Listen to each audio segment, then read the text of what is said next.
Hi, folks. It's 2 minutes past 10:30, so we're going to go ahead and get started. So good morning. My name is Dr. Vishali Patel. My pronouns are she, her, and I'm a senior research associate at the Canadian Excellence Research Chair in Health Equity and Community Wellbeing at Toronto Metropolitan University. Thank you for joining us today for our virtual public lecture titled Disability Accommodation in the Workplace, Part 2 by Dr. Ravi Malhotra and Dr. Mark Thomas. Today's event is virtual, with some gathered here on the TMU campus and others joining us online from across Canada and beyond. Live captioning is provided. Please select the CC button on your Zoom menu bar in order to see the captions. And before we begin, I would like to offer a land acknowledgement. Next slide, please. Thank you. So Toronto Metropolitan University operates within the Dish with One Spoon territory. The Dish with One Spoon is a treaty between the Anishinaabe, Mississaugas, and Haudenosaunee that binds them to share the territory and care for the land and its resources in the spirit of peace, friendship, and mutual respect. Subsequent Indigenous nations and peoples and all newcomers have been welcomed into this treaty. The work of the CERC and Health Equity and Community Wellbeing team takes place on traditional Indigenous territories that continue to sustain many nations today. Our research, partnerships, and community engagement depend on these lands, which provide space, sustenance, safety, and community. We are grateful for the opportunity to live, work, and learn here. Our work is long-term and community engaged in nature. Together with our partners and advisors, we aim to advance disability justice and health equity through the intersectional research grounded in accessibility, care, and lived experience. We acknowledge the importance of research by, with, and for Indigenous peoples and are committed to building meaningful relationships with Indigenous colleagues, communities, and partners. Indigenous teachings remind us that our responsibilities are not only historical but ongoing. They call us to act with care, reciprocity, and accountability in the present. In this spirit, we offer our respect and gratitude and commit to supporting relationships and practices that uphold Indigenous sovereignty, knowledge, and futures. We also recognize that accessibility is a shared responsibility and an ongoing practice. We are committed to creating inclusive, barrier-free spaces, physical, digital, and relational, where diverse ways of knowing, being, and participating are respected and supported. We strive to ensure that our events, research, and communications are accessible to all, and we welcome feedback to continually improve our practices in alignment with principles of disability justice and community care. Now a little bit about the CERC and health equity and community well-being. Next slide, please. We are a transformative research initiative that employs an engaged community partnership approach to expand our understanding, practice, and delivery of health outcomes for all members of our communities. Through collaboration with a network of healthcare institutions, service providers, and civil society organizations, the program aims for a paradigm shift, one that challenges a siloed, expert-driven approach to health and well-being and move instead toward a community-engaged, preventative model of well-being. Uniquely applying a critical disability lens, the research program aims to not only reduce health disparities that are inextricable from their social contexts, but to embed community knowledge into healthcare institutions, systems, and models of delivery. Since the beginning of the program from January 2024, we have been awarded multiple grants, done 4 events, with many planned for later this year, and have over 40 registrants for our event today. We are extremely grateful for your continued support in our endeavor to go beyond access, co-creating inclusive healthcare and well-being with communities. Today's talk explores how assistive technologies shape the everyday lives, work, and aspirations of people with disabilities, drawing on qualitative research with Ontario residents. Using the concept of Crip Time, it highlights the need to co-create technologies and reimagine systems of work and care to foster more inclusive, equitable futures for all. Now I'm pleased to introduce our speakers for today's event. Dr. Ravi Malhotra is a full professor of law at the University of Ottawa, educated at Harvard and the University of Toronto, and a leading scholar in disability rights law. He has authored and co-edited several books on disability history, identity, and activism, and has held leadership roles, including Vice Dean of Graduate Studies. He has also been active in disability advocacy through the Council of Canadians with Disabilities and is currently working on a SSHRC-funded book on disability theory and accommodations. Dr. Mark Thomas is a sociology professor and former director of York University's Global Labour Research Centre, with visiting roles at Carleton University and the University of Geneva. His research focuses on work and labor issues, including technology, austerity, and employment standards in Canada. He has authored and co-authored several books on labor and political economy, co-edited academic volumes, and published widely in leading journals. Now over to you, Ravi. Thank you very much for that warm welcome. Today I'm going to be speaking about disability accommodation in the workplace, adaptive technology, and reimagining labor law through Crip Time. And so there's been a lot of work on building the concept of Crip Time and thinking about how disabled people experience time. But before that, next slide, please. I'm going to be giving land acknowledgement for my territory. So I'm based at the University of Ottawa, which is located in unceded Algonquin territory. We pay respect to the Algonquin people who are the traditional guardians of this land. We acknowledge their long-standing relationship with this territory, which remains unceded. We pay respect to all Indigenous people in this region from all nations across Canada who call Ottawa home. We acknowledge the traditional knowledge keepers, both young and old, and we honor their courageous leaders, past, present, and future. Next slide, please. Okay, so this project has attempted to combine theoretical insight with qualitative research. And so the idea of Crip Time, how disabled people experience time, is in no way my idea. It was developed by Alison Kafer and Ellen Samuels, and I want to fully acknowledge that.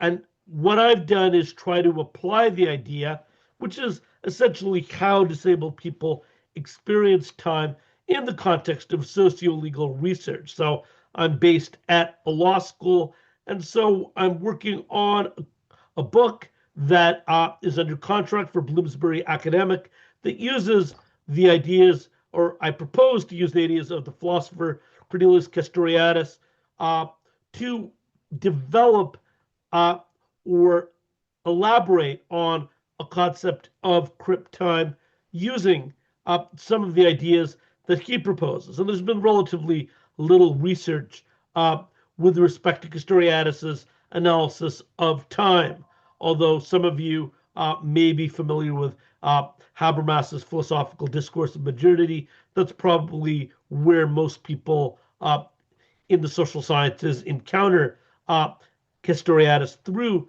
his engagement, or Habermas's engagement, I should say, with Castoriadis. However, there's another aspect to my approach, which is also a qualitative study.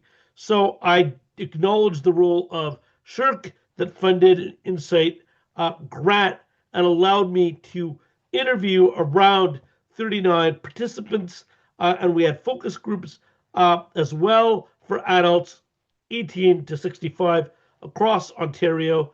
And so we're now coming to the end. And in fact, the data collection has now ended, but I still have to write the book. So I'm, and I want to thank again Dr. Soldadich and others at, the Excellence Research Chair for inviting me to this talk. It was supposed to be some time ago, but I was struck in with COVID-19. And so I appreciate having the opportunity to do this talk remotely. So in our study, we explored the experiences in the workplace and its relationship to time in order to reformulate a duty to accommodate. Today's talk is only one fragment of the overall project, which is about accommodation and assistive technology. That's one theme from a much larger study. And so the interpretation of the data is an ongoing thing. And I hope to have time in the future, in the summer, and in the upcoming academic year to work on the book. I also want to acknowledge the organizations that helped me with data collection, and that includes the Arch Legal Clinic in Toronto, an organization that's close to my heart, and I think to many people who work in disability rights and Disability Studies, the Council of Canadians with Disabilities. I was honored to serve on their Human Rights Committee for many years, and the tireless work of Frank Smith and many others at the National Educational Association of Disabled Students at Needs. Uh, I have numerous RAs, more that are listed on the slide, that worked on this. I want to acknowledge in particular Emily Razik, who did co-author the underlying paper that I'm hoping will be published as a book chapter in the future, although that's been delayed. Emily was unable to join us today because so much time has passed, and now she's gone on to practice law. Also, Jacqueline Moiser, Julia Dobrowolski, Katie Schmidt, Cheyenne Sami, many others, Rebecca Folks. There's a large number, and I'm not sure I've listed all of them that are part of this research team.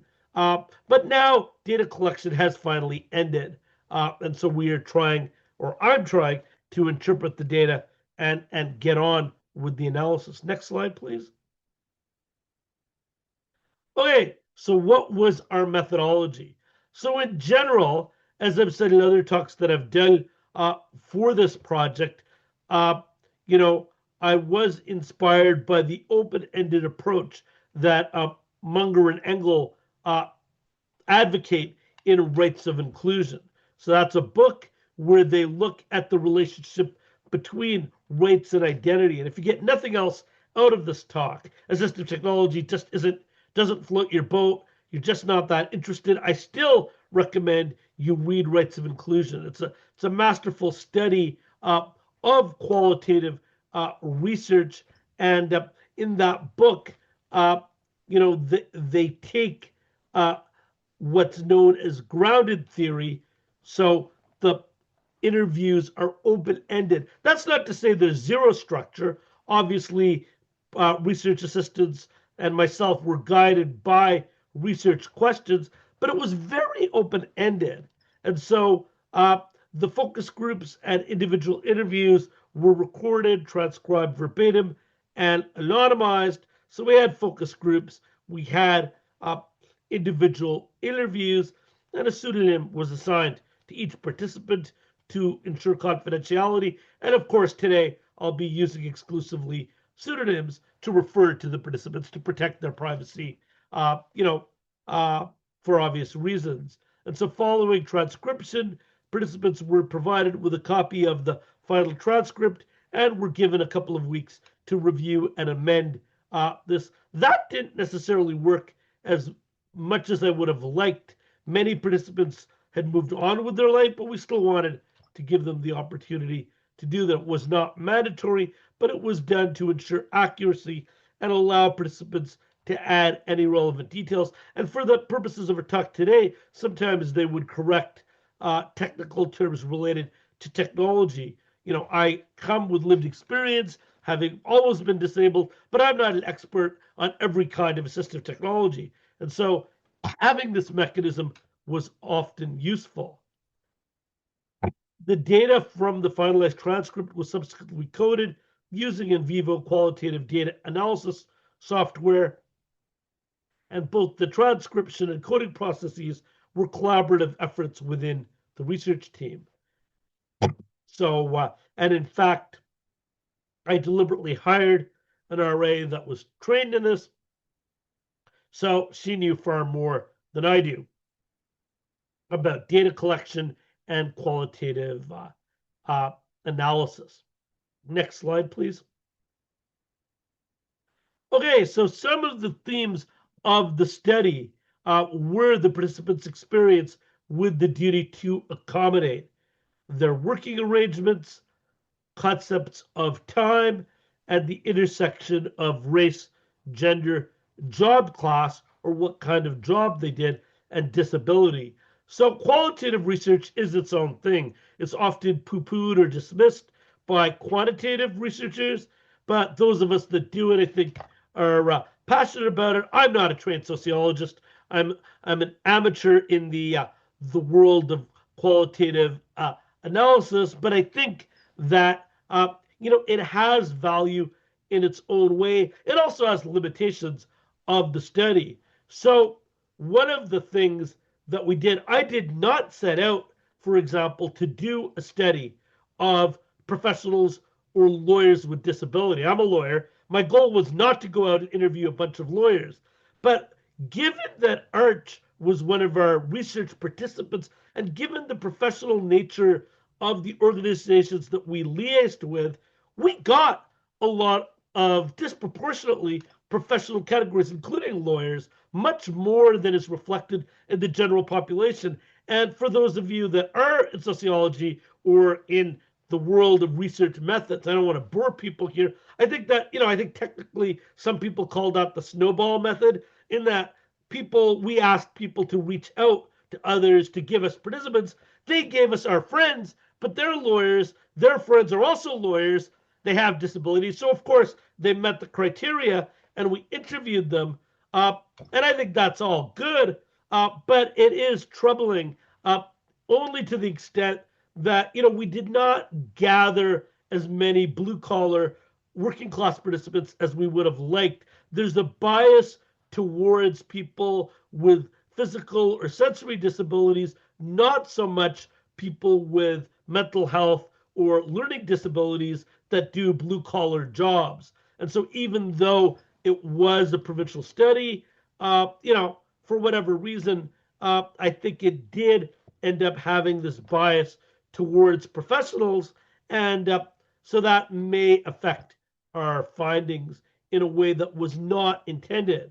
And so hopefully other research can build on this, and other researchers can go out and do larger studies, that are across Canada, that have larger numbers of participants, and that are more diverse. Next slide, please. Okay, so one of our themes relevant to this particular paper that I wrote, is delays in the procurement and implementation of assistive technology detrimentally impact workers with disabilities or disabled workers. And I know some people are very passionate. In this talk, I will go back and forth from using people first language to disability first language. Different people have different views on this. I'm going to be using both in this presentation. So it does not help if you're a worker and you have to wait a year for your employer to provide you with assistive technology. If you have a learning disability or you're visually impaired or blind, you're blind today, you're going to be blind tomorrow. It doesn't help that you have to wait months or years to get this. And if there's a long bureaucratic process to get it, or there's stigma associated within the process, that is going to be a barrier. And so it would be better if there was some way, for example, for technology to be assigned to the person. And I think that there are efforts towards this. But if, for example, there's government funding and the technological device goes to the person and then it follows the person should they change jobs in what many of us will call a post-Fordist economy, with flexible labor. And I'm sure Dr. Thomas knows far more about this than I do. In the new economy, this is particularly important, because if somebody is working on a contract, a one-year contract, or it's soft money that's associated with a particular project. This is widespread in academia, for example, but it's also true in the non-academic sector. That's going to be a big problem, because if you think about it, those of you that are able-bodied may not have encountered the situation. You require technology, but your job contract has ended before you ever actually acquire the technology. That's a big problem. If you had a different sort of mechanism, that would be something that would empower and enable disabled workers or workers with disabilities. Next slide, please.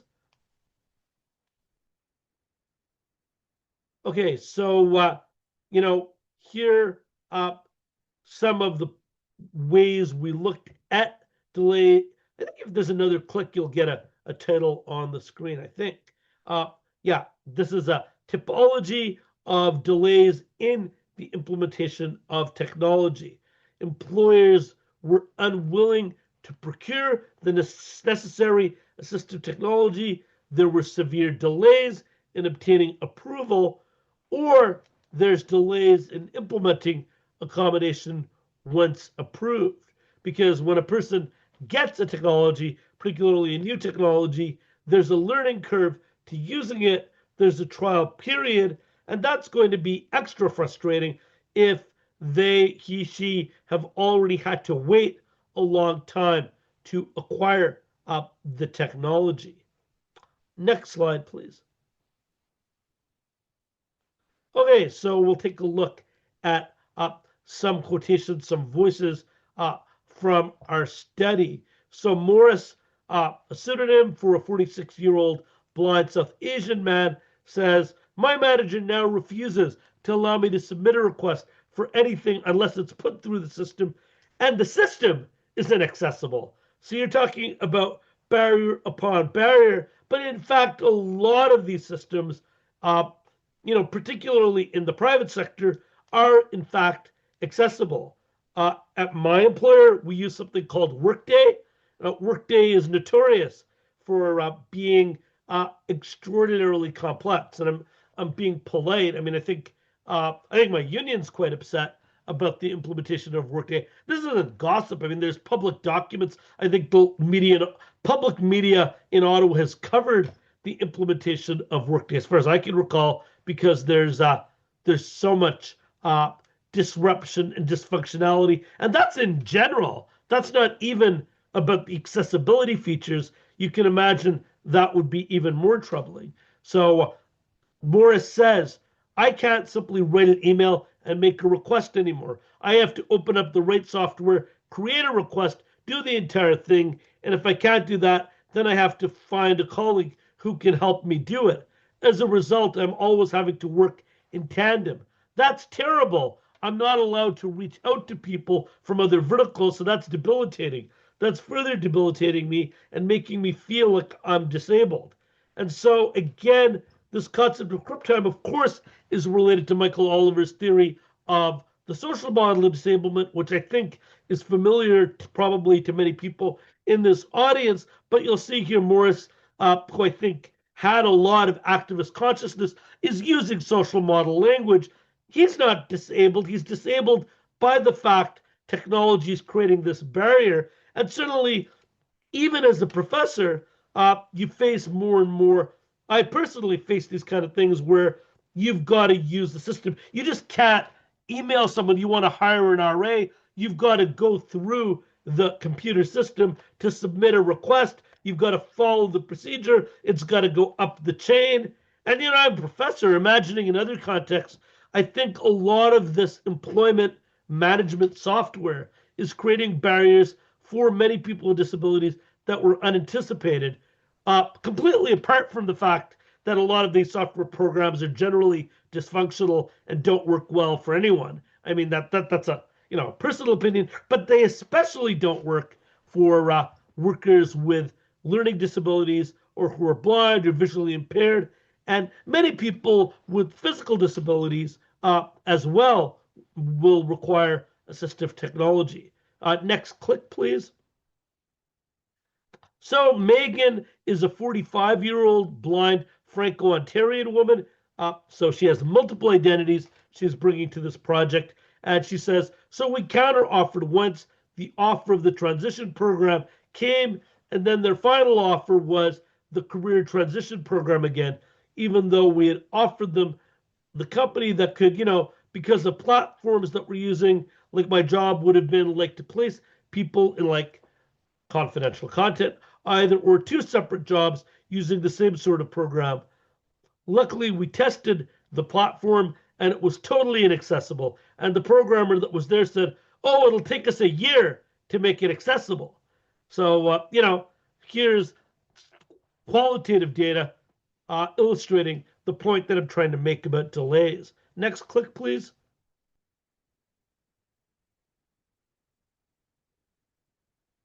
Okay, so Another theme is learning to successfully navigate new technology requires employers to allocate time that is often overlooked, underestimated, or not prioritized. Employees are assessed on their ability to be productive. And from a social model perspective, productivity has been deeply critiqued by disability scholars, among others. And certainly there's alliances to be built with other groups in how it is we assess productivity.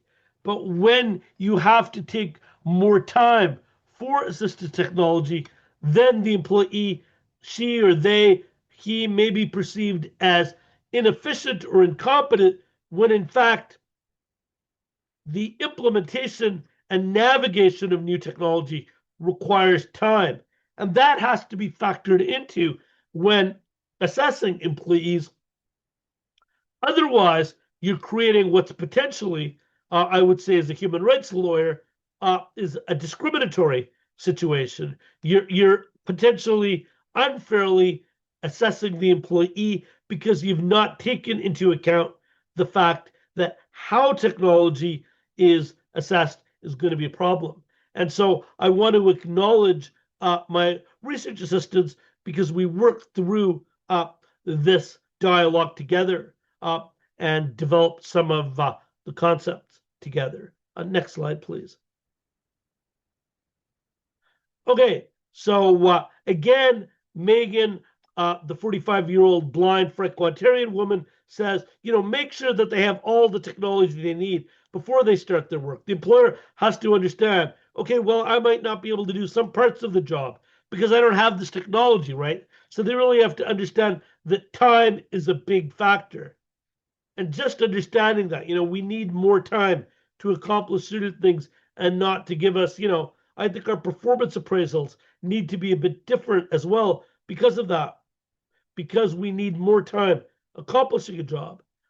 Rhea, a visually impaired South Asian woman in her 20s, says, I find, yes, sometimes depending on the internal applications, layout interface, yes, a bit more extra time to get the work done. So I think these qualitative quotations confirm the theme that I'm trying to articulate. And it also shows that time as a concept is something that's ubiquitous. Time is everywhere, but the world is designed for people who are able-bodied. So if you don't think about it, it may be that you're not experiencing barriers, but disability can happen to anybody at any time. And when you have a disability, you have to constantly think about time, and whatever framework you want to use. I use Castoriadis as a theorist. You could use other theorists. It forces us to rethink our questions of how we conceive of time and what is it you want to do about it. Next slide, please. Okay, so Jade, a 52-year-old Caucasian woman with a PhD working for the federal government, noted her experiences awaiting the approval of assistive technology, as well as delays following approval. She had back and knee issues for many years, and at the time of the interview, she'd waited over 8 months for assistive technology to be installed on her device. That is a ridiculous length of time for any employee to have to wait. Imagine trying to do your work when you may experience severe pain because you want to keep your job, you want to put food on the table, but you can't do your job without pain. Here she has back and knee pain, but she's not waiting a few days or a week. And frankly, most of these things, there may be exceptions, but most of this can be addressed in a short time, which is a few days to a week. I know there are complicated situations, but I would respectfully submit that 8 months is something that is not acceptable in most contexts. There may be technology that has to be adjusted, but companies need to do better. And here, who is the employer? It's the taxpayer of Canada. It's the federal government. So as a lawyer, if I will laugh you out of the room if you try to make what we call in disability law an undue hardship argument, it's not plausible for the federal government to make a undue hardship argument. This is a question of will, because here this is not a mom and pop operation. It's the crown, it's the federal government. And unfortunately, I don't think Jane's experience is isolated.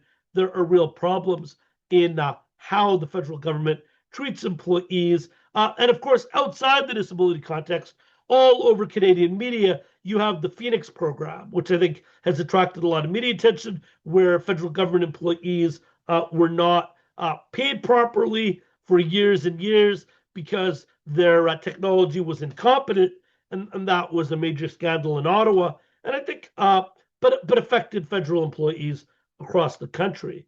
Megan, a 45-year-old Franco-Ontarian blind woman, described a similar experience with the length of time. And so she said she encountered an inaccessible platform before accepting the position. And while the employer acknowledged that the platform could be made accessible, it would have taken a year to do so. Next slide, please. Okay, so here I have this very elegant quote from Ellen Samuels. I want to pay tribute to that. So she says, "For Crip Time is broken time. It requires us to break in our bodies and minds to new rhythms, new patterns of thinking and feeling and moving through the world. It forces us to take breaks even when we don't want to, even when we want to keep going to move ahead. It insists that we listen to our body mind so closely, so attentively, in a culture that tells us to divide the two and push the body away from us while also pushing it beyond its limits. Crip Time means listening to the broken languages of our bodies, translating them, honoring their words." So I wanted to give you a flavor of how she thinks about Crip Time, and I've tried to use it here to analyze conditions in the workplace in the context of assistive technology. Next slide, please. So here I'm pretty much repeating this. So some illustrations. Disabled people may have shorter working careers, which has implications for pension law. They may have to attend post-secondary education on a part-time basis. They may work fewer hours per week or fewer weeks per year. They may be off work more frequently, and all of which have significant salary, health benefit, and pension implications. And so one of the challenges is, can we design a system that does not penalize people who have interruptions? This is also true for parents, for example, particular mothers. Alliances could be built between people with disabilities and others who are similarly affected to implement, for example, initiatives in some of the Scandinavian countries. I don't claim to be an expert, but I think Denmark, for example, is well known for allowing, security, or at least historically was, with building security while enabling inclusion. How am I doing for time? Am I?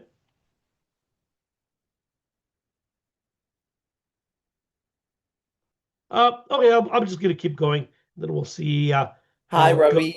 You have 15 minutes. Okay, good. Next slide, please. Okay, so in this piece, she sets out a methodology, Professor Samuels. Crip time is time travel. Crip time is grief time. Some people have progressive disabilities and have more challenges as we age. And that's true even for people who have not been formally diagnosed with a progressive disability. And as a disability scholar, I would suggest that we start to break down the barriers between progressive and non-progressive. Why? Because everybody ages, and people with disabilities in general, depending on what it is, in many cases have more barriers. Even things like blindness. Someone who's blind may well get a bad hip over time, and their ways of engaging or accommodating themselves may change over time. Crip time is broken time. Disruptions to the workplace, work hours may mean that they do things in a fragmented way. They can't put in a full 8-hour day, so they work a fragmented work day or work week. Crip time is sick time. And then she has some others that are related to her field in the humanities. which I'm not going to get into. Okay, next slide, please. Okay, so I'm not going to go through this in great depth, but some of the case law, for those of you that are interested in law, include the famous Jodel case. And so there, Justice Kellen, who I've had the honor to personally meet Justice Kellen, and he's spoken in my classes at the Faculty of Law at the University of Ottawa. So he granted application by the complainant, holding that the common look and feel standards, or CLF standard, for providing government services on the internet violated the equality provision in Section 15 of the Charter of Rights and Freedoms and was not saved by Section 1. So Jodel was a landmark case on the principle that government services needed to be accessible. And I think most Canadians would be shocked at the idea that the government of Canada had websites into the 21st century that were not accessible to people who are blind or have other sort of print disabilities. There are some other cases here. Ruse is a BC Human Rights Tribunal decision here. It's simply a procedural case where the tribunal refused to dismiss a claim against the student aid department at the government of British Columbia because a student had requested a hearing aid. So while parts of the case against the university were dismissed, on a procedural ground, the tribunal allowed the case to proceed against Student Aid BC. And then there's Lang, which wasn't a successful case, but there the Human Rights Commission of Alberta ruled that a blind applicant who was asked questions about assistive technology was not discriminated against when she was not hired. So nonetheless, the fact that the case went forward is important and I think germane to our study. Next slide, please. Okay, so in Balfour, Chair Gottheil held that there was a reasonable basis to proceed with a complaint of a telephone operator who was requesting voice dictation software to help her respond to alarms. Next click, please. And in Del Grande, against a numbered company, Chair Doyle held that the numbered company had violated the Human Rights Code because it did not accommodate a blind man in its service of job coaching, including his need for assistive technology. They simply ignored him, and that was a violation of the Human Rights Code. Took him on as a client, did not provide the assistive technology, and did not engage in the accommodation process. Next slide, please.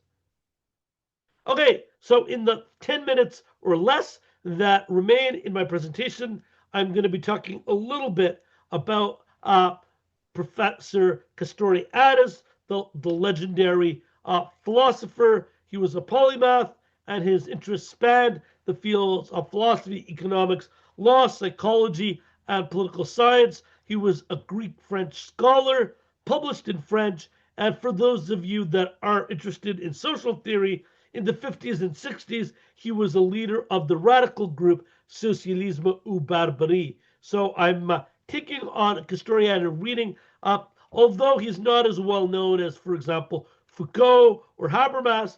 There's more and more people that are using his work, including his magnum opus, The Imaginary Institution of Society, which I highly recommend if you're interested in learning more about Castoriadis. And more of us who work in theories of radical democracy are interested in how Castoriadis can assist in promoting equality. And here I'm working on a Castoriadian theory of time to develop the qualitative research insights. But I thought for this audience, I thought in this world, you'd be more interested in the practical side, and that's what I focused on. Next slide, please. So here I've mostly talked about the slide. I tend to anticipate my slides, but he uses the concept of social imaginary significations. So some of you may be familiar with social imaginaries if you've read Charles Taylor, but it's really the idea of the importance of having answers to the big questions. And I don't mean to imply that Castoriadis' interpretation and Taylor's interpretation are the same. I think they're quite different. But it's looking at the importance of having answers to the big questions. Like in Canada and the United States, most of us don't query why it is you pay tuition to go to university. You just pay the tuition fees. You don't really think about it, or you grumble about it, but you don't actually question why it is we have fees. In other countries, some countries in Europe, there are no fees, including for international students, which is quite remarkable. So the idea that you have to go out and you do things to work for pay, or the fact that you need to rush back to your job. This is particularly true in the United States. For example, after you take a break from mat leave, in some U.S. states, I think it's as little as 2 weeks. That's just the norm, and in other countries, that would be seen as ridiculous. So these sorts of big questions are not really pondered, and Castoriadis wants to challenge that. Next slide, please.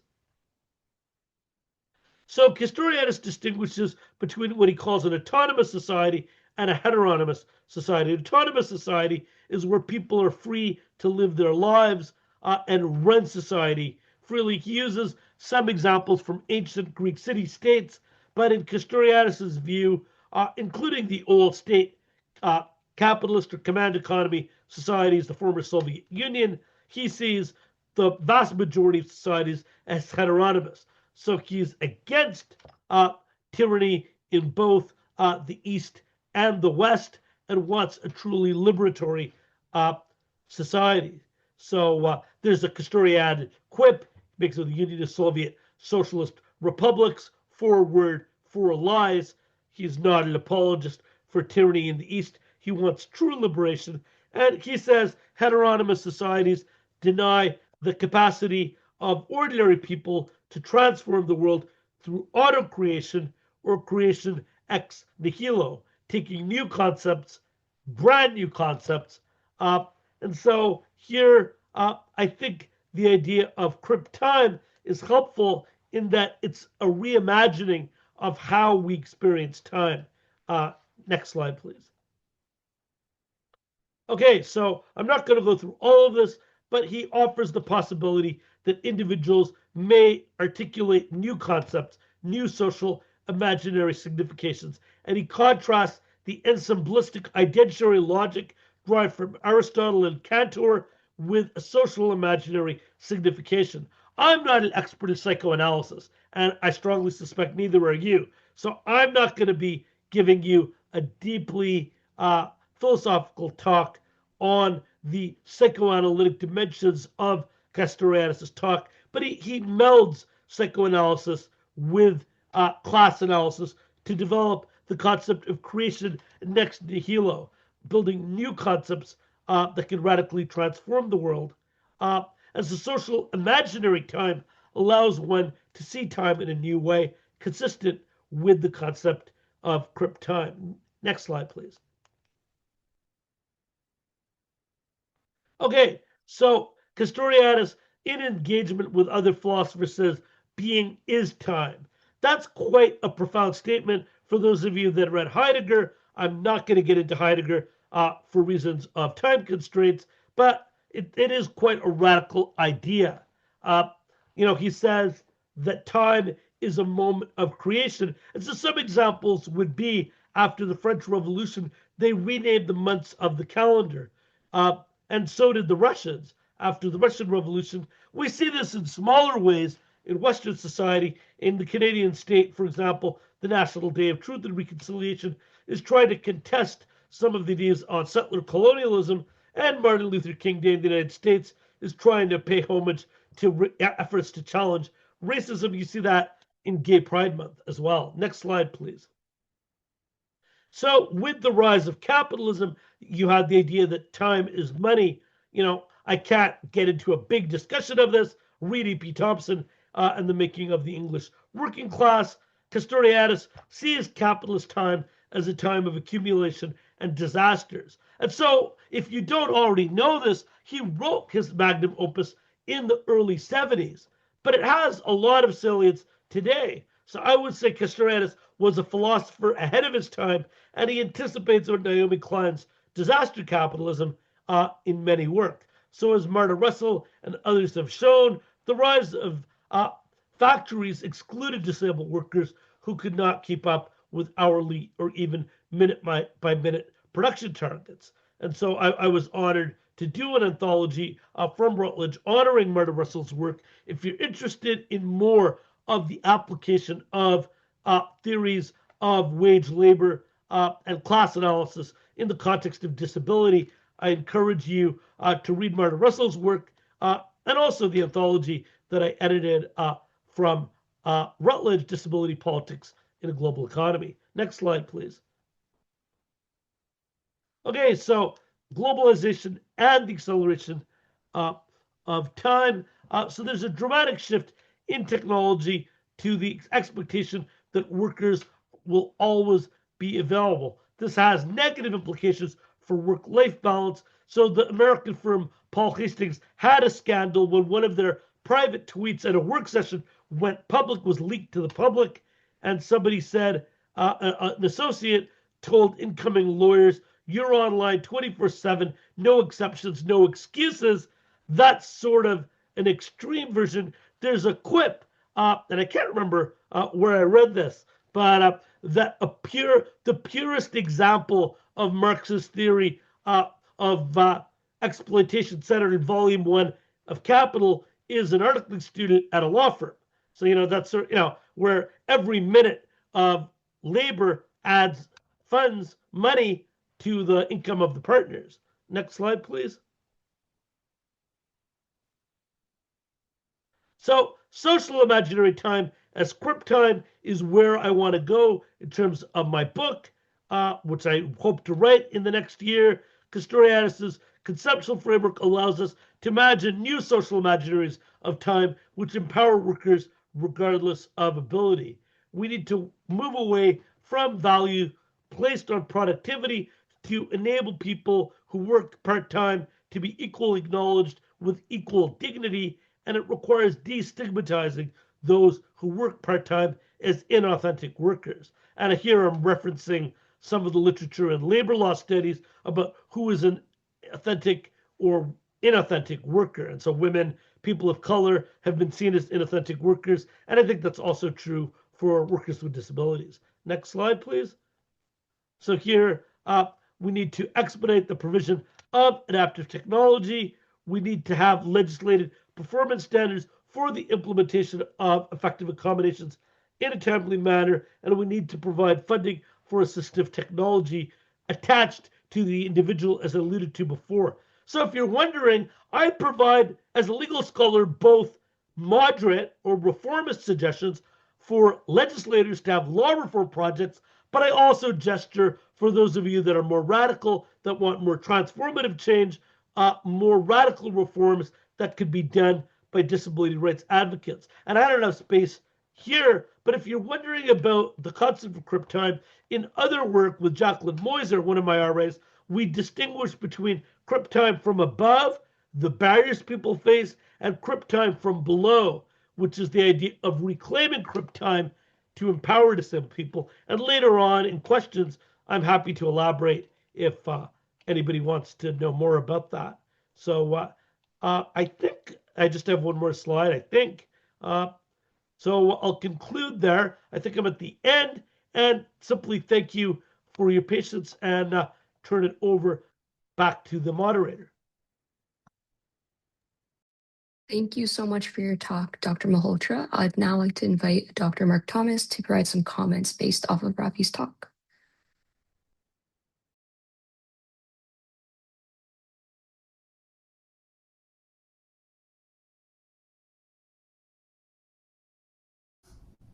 Okay, thank you. Sorry, I had to adjust my Zoom camera here. All right, well, first, I would like to thank Professor Malhotra and also Dr. Karen Soldatich and the Canada Excellence Research Chair in Health Equity and Community Wellbeing for the invitation to speak as a respondent to this event. I'm really pleased to participate. And I want to start on a personal note because I've known Professor Malhotra for over 3 decades now, going back to our time as undergraduate students in the political science program at Carleton University, where our early academic trajectories were inspired by many lectures on Cold War politics, political theory, the politics of South and Southeast Asia, to just name a few of the classes that we shared as undergraduates. Following our graduation from Carleton, we each took somewhat different paths with, as you will know, Professor Malhotra moving towards law, while I moved into more directly the field of sociology, though we certainly continue to have some overlapping interests. And I see certainly Professor Malhotra's work, including today's presentation, as maintaining a very strong sociological orientation. And at times my own research has taken a focus on aspects of employment law. And given the topic of today's presentation, of course, we are both interested in the area of time in the context of workplaces.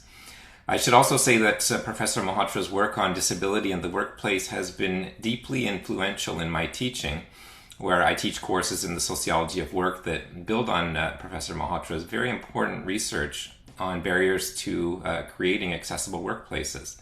And beginning with the social model, as Professor Malhotra mentioned in his talk, the recognition that barriers to access and participation in workplaces are rooted in social relations and material infrastructure.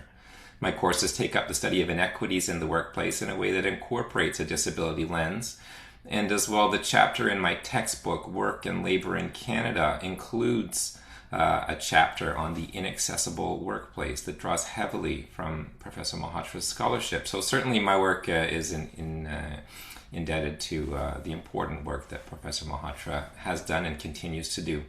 Now, in typical academic fashion, I'm going to take a little bit of time in my talk to speak about my own research, and then I will reflect on Professor Malhotra's presentation.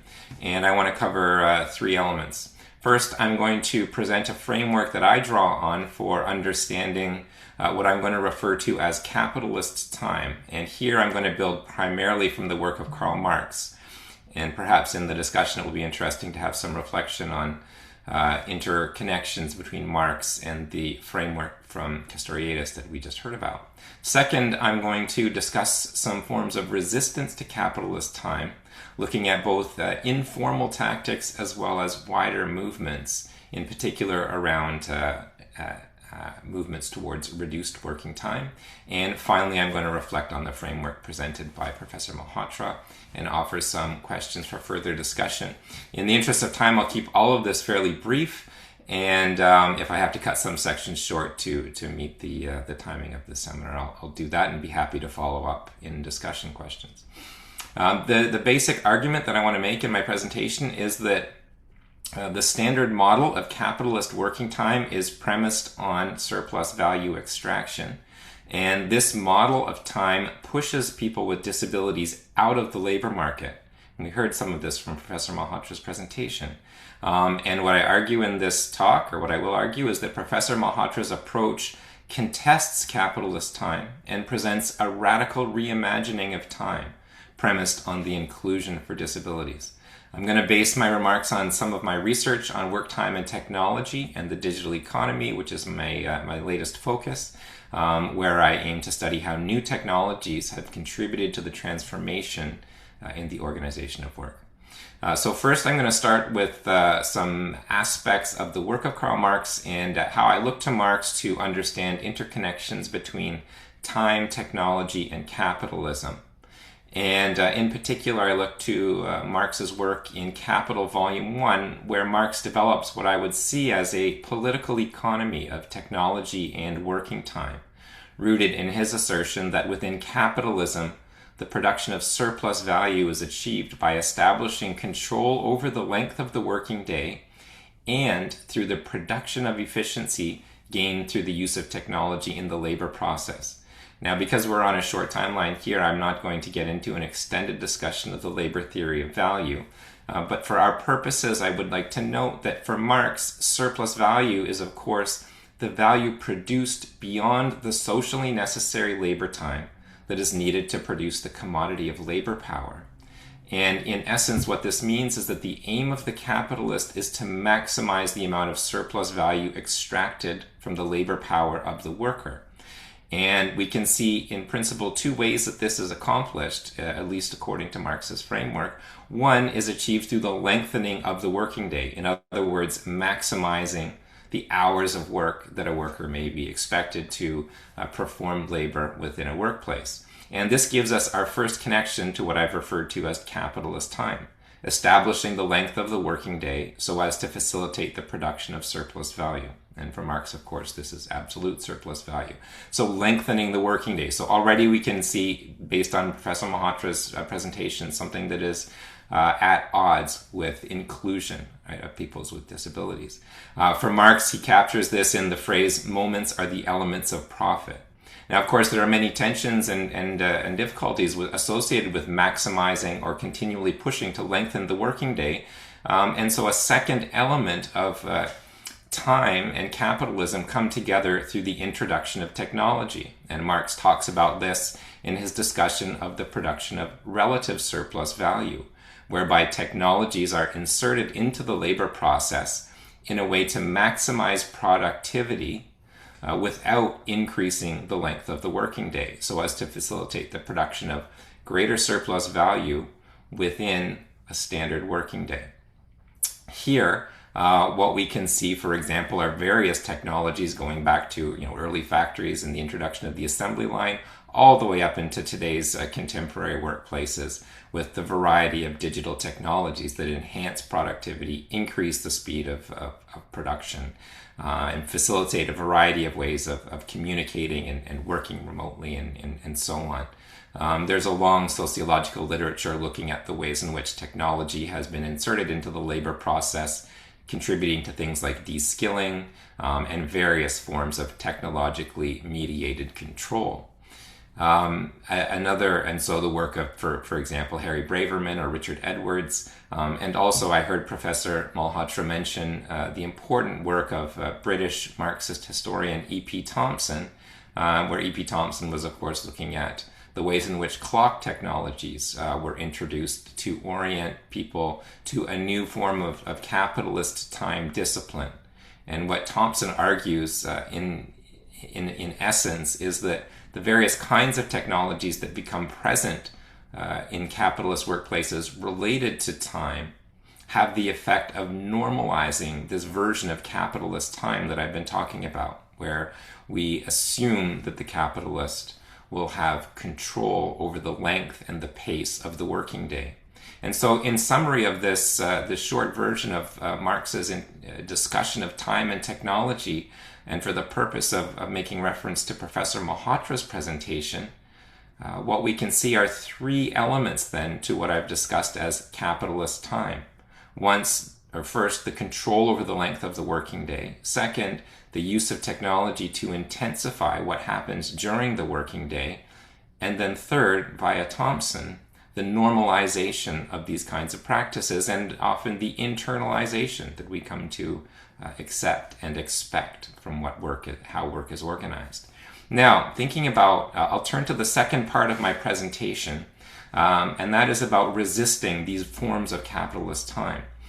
And thinking about both Marx and Thompson, of course, both Marx and Thompson were keenly interested in ways in which workers may resist capitalist time, and both discussed this at length. And again, within the sociological literature, I want to draw attention to two kinds of dynamics that are present here. The first might be referred to as various kinds of informal ways in which people may resist capitalist control over working time. And some of this comes from the work of Michael Buravoy and his discussion of ways in which workers may play games or engage in what he called making out. In other words, trying to take control over time in various informal ways to make work more interesting and bearable. And when I teach about this in my undergraduate courses, I'm often presented with a variety of ways in which my students will be having stories from their workplaces about things that they might do, whether in fast food or in retail. And certainly my own work history of working at Wendy's, cooking hamburgers, or working as a building cleaner at my undergraduate alma mater. I have many stories of these myself. Thinking about Professor Malhotra's presentation today, of course, this form of contesting capitalist time does nothing to address the question of inclusion for people with disabilities, as it doesn't challenge dominant social relations. In other words, in making work more bearable through various kinds of games, as Michael Buravoy talked about, the dominant capitalist social relations in terms of control over time remain intact. And this, of course, was part of Buravoy's argument. A second dimension of resistance to capitalist time comes from, of course, the presence of broader or wider collective movements that have attempted to, for example, push for limits on the working day, which is, of course, a long-standing demand of trade union movements, to shorten the working day, for example, historically to 9 hours and then to 8 hours. And there have been various collective bargaining efforts engaged in by unions throughout the 20th century to create a more bearable working day based on the 8-hour day, 5-day-a-week model, or 40-hour work week. And there have been various kinds of successes and also limitations to these, and I discuss in my textbook a deeper history of some of this, and of course there are many scholars who have taken this up as well. Given the interest of time, I'll be very brief on this, but thinking about Professor Malhotra's presentation in particular and his emphasis on the importance of recognizing part-time workers, many of these wider collective efforts, especially through the trade union, have not been explicitly inclusive of people with disabilities. In my final minutes here, I guess I've got maybe a couple left, I want to conclude with some reflections then on Professor Malhotra's presentation. And I'll return to the argument that I laid out at the beginning of my short talk here, that being that the standard model of capitalist working time is premised on surplus value extraction, and this model of time pushes people with disabilities out of the labor market.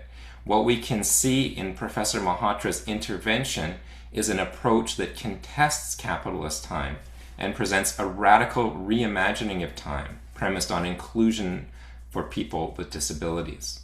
This is a very sociological approach, and what we can see in this argument, I think, is a pushback against the commodification processes that workers experience in the workplace, and a recognition of the integrated nature of work, life, and time.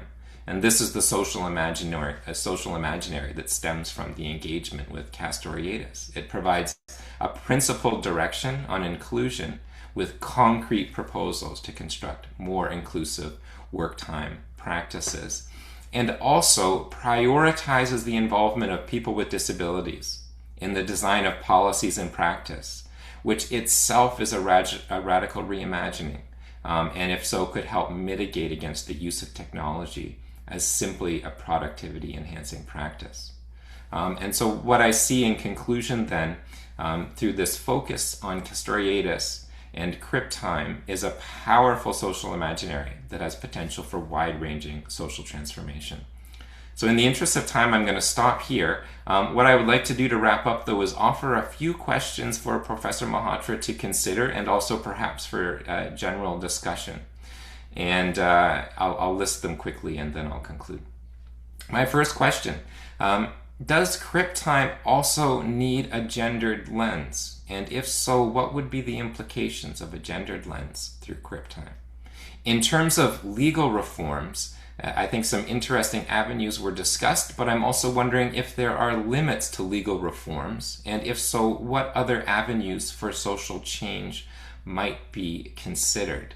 And then finally, to Professor Malhotra, might he see some kind of bridge between Castoriadis and Marx, and is there room for Marx's vision of social transformation within his Castoriadan approach? I will stop there. Thank you very much. Great. So thank you so much, Dr. Ravi Malhotra and Dr. Mark Thomas, for your insightful discussion about disability accommodation in the workplace. We would now like to invite the audience to ask questions using the Q&A function on Zoom. Please note that I will read these questions out loud for responses by Dr. Malhotra and Dr. Thomas to respond to. And I guess while we wait for the audience to send in their questions, Dr. Malhotra, would you like to respond to Dr. Thomas's questions? Sure. I mean, I think that we're largely at Edom on most things. I've not worked out. This is a work in progress. All of it. So, I mean, in terms of Castoriadis and how he engages with capitalism and Marx, that's a huge topic. And so the imaginary institution of society is arguably his break with Marxism. Castoriadis was a creative, but nonetheless orthodox Marxist for much of his long life. In the 70s, he becomes interested in psychoanalysis, writes this book that's a partial break with Marxism, but I'm not convinced it's a total break. I mean, I think that Castoriadis continues to engage in certainly anti-capitalist rhetoric, and many people on the libertarian socialist left, people who are influenced by anarchism and others, have actually taken up a lot of what Castoriadis has done. And again, I don't claim to be an expert, on the ins and outs of Marxian theory. Socially necessary labor time certainly is something that I've tried to use in a paper different paper, but it's unpublished and needs to find a home. And certainly how we can build socially necessary labor time, I think there's many opportunities to use concepts of Crip Time for it. One theorist who I know is not necessarily popular in all segments of academia, but I found useful and continues to publish, is the Danish scholar Søren Mau, M-A-U. And I think that his book, Mute Compulsion, although I'm aware that some Orthodox Marxists find it jejune or have dismissed the book as not being germane to current Marxist debates, I found Mute Compulsion to be quite useful and insightful. And in fact, Professor Mao or Dr. Mao has a new article, which I think is quite relevant, called Karl Marx and the Body Towards an Eco-Marxist Philosophical Anthropology, that tries to develop some of the ideas of the bodily experience of living, being in a physical body, and its implications for Marxist theory. And again, I'm aware that it's developed in volume 1 of Capital, but frankly, that's not necessarily the most accessible book for many modern readings. I feel, although many others disagree, that Søren Mau actually adds quite a bit to understand, of translating into modern language at the very least, and makes it more accessible. So I think that I'd be interested in exploring more of how we could use Søren Mau's work to build the ideas. But maybe I'll stop there.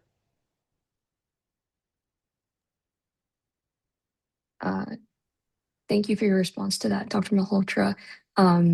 Similar to Dr. Mark Thomas, I was also wondering, he talked about the intersectionality and whether or not there needs to be like a gender-specific lens.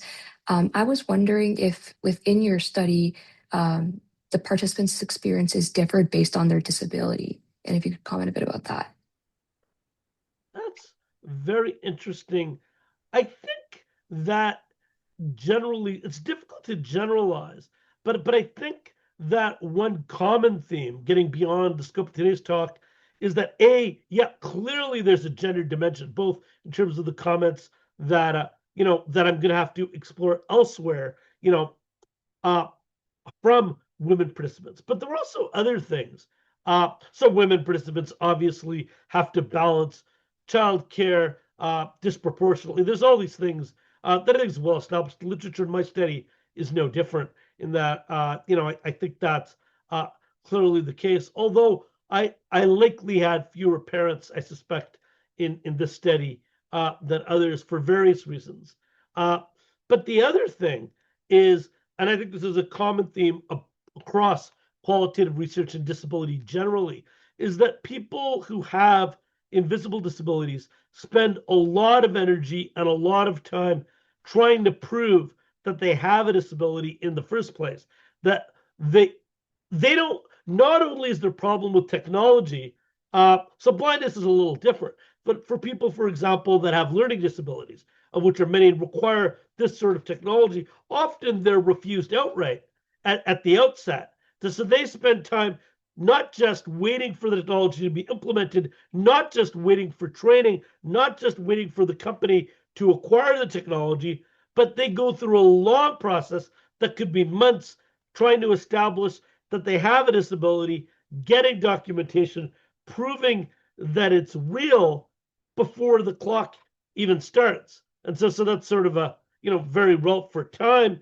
So that's a whole other dimension, and in fact, there's particular barriers and I think the general public isn't necessarily aware of this, but there are gaps in our system of healthcare. So one of them is that my understanding is that learning disability assessments are not inexpensive. They can amount to thousands of dollars to get an assessment from a psychologist. Psychology is not something that's typically covered in OHIP.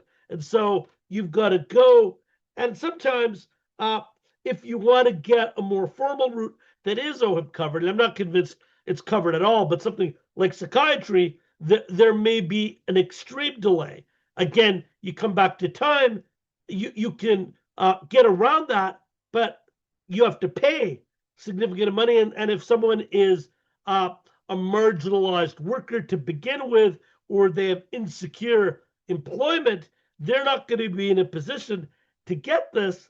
And the system is not seamless. So first of all, if you're not familiar, and I think this is a sophisticated audience, but you've got many people who find out that they have learning disabilities or mental health conditions as an adult.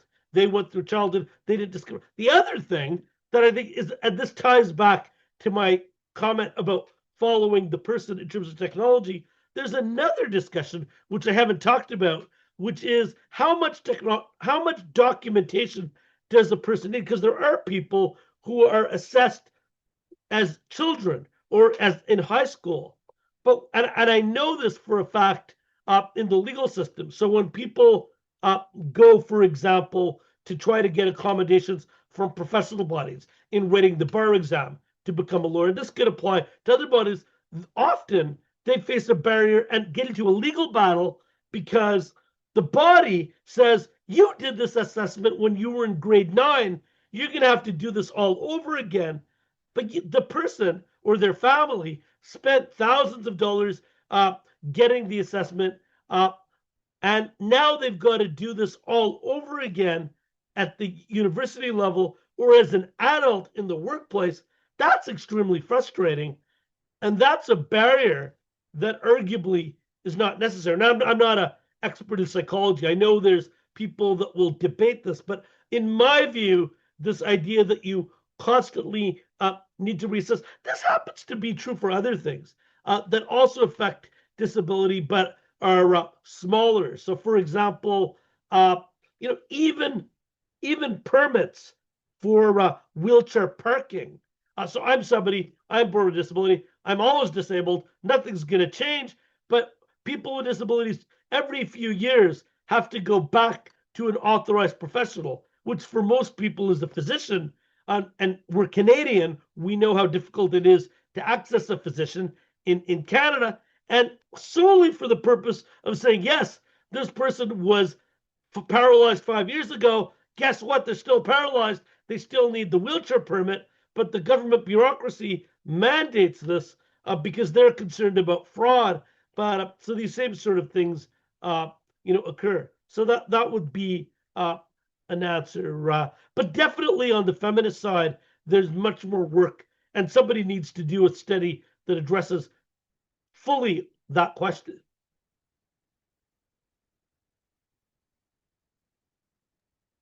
Thank you so much for your response to that. We just had a question come in the chat The access fatigue and burden of even having to know how to achieve accessibility in the workplace and in other spheres is huge.